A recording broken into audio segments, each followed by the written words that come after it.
نحمدہ و نصلی علی رسولہ الکریم۔ آج محض ایک شخص، ایک عالم، ایک کارکن نما قائد یا طویل ترین جماعتی سفر طے کرنے والے شخص کو من و مٹی تلے دفن نہیں کیا جائے گا، بلکہ عزیمت، خلوص، اصرار، قربانی، جنون، جہد مسلسل اور عہد وفا کی اس رسم شبیروں کو بھی دفن کر دیا جائے گا، جو اس دور ستمگر میں ناپید بھی ہے، ناممکن بھی اور ناقابل تصور بھی۔ جانے والا میں درویش صفتی نہیں تھا، وہ فقیر منش اور عہد لازوال کا بچھڑا ہوا وہ مظلوم شخص تھا جس کا ہاتھ ہمیشہ وقت کے سرکش کرداروں کی گردنوں پر رہا۔ آج تدفین محض ایک شخص کی نہیں، بلکہ ظلم و بربریت کے اس دور منافقت میں چٹان کی طرح ڈٹا، پہاڑ کی طرح جمع اور بحر بے کراں کی طرح رواں دواں ایک ایسا کردار لحد میں اتار دیا جائے گا جس کو وقت کا کوئی فرعون، خواہ وہ کسی صف میں بھی ہو، اس کے اقتدار اور اختیارات کا سورج خواہ سوا نیزے پہ ہی کیوں نہ ہو، مگر ان میں سے کوئی ایک بھی اس کو نہ جھکا سکا، نہ ڈرا سکا۔ آج اس ایک شخص کی قبر بنے گی جس کی قبر پہ باقی رہ جانے والے ایک دوسرے کے اوپر بھی کھڑے ہو جائیں تو بہت بونے اور پست قدر نظر آئیں گے۔ یہ اس قابل بھی نہیں کہ انہیں اس قبر کی پاک ریت اور مبارک مٹی پہ مجاور لگایا جائے،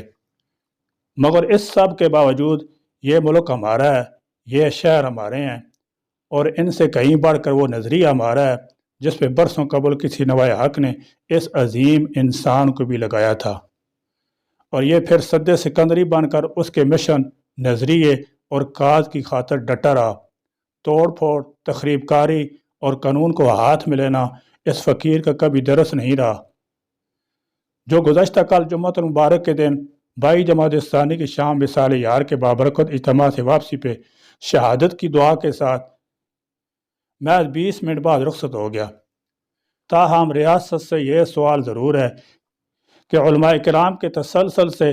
یوں قتل و غارت گری کے پیچھے آپ کو بھی پتہ ہے کون سے ممالک اور طاقتیں ہیں۔ ان کو روکنا اگر ممکن نہیں تو کیا ان کو مناسب سیکورٹی دینا بھی ناممکنات میں سے ہے؟ خدا حافظ صدیق فداکار، فی امان اللہ صحابہ کے جانثار۔ اللہ تعالیٰ آپ کی کامل مغفرت فرمائے اور درجات اتنے بلند ہوں کہ دنیاوی عہدوں کے حریصوں کو آپ پہ رشک آئے۔ جب جب 22 جمادی الثانی کی روز یار غار کا تذکرہ ہوگا، تب تب اس دن، اس گھڑی اور اس مبارک لمحے آپ کو بھی یاد کیا جاتا رہے گا۔ نسل ابو جہل کا ہجرت کی رات کیا جانے والا تعاقب ابھی تک جاری و ساری ہے، اور یہ مارکہ حق و باطل قیامت تک جاری رہے گا۔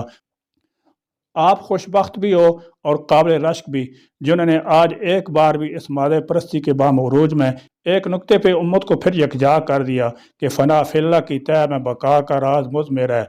جسے مرنا نہیں آتا اسے جینا نہیں آتا۔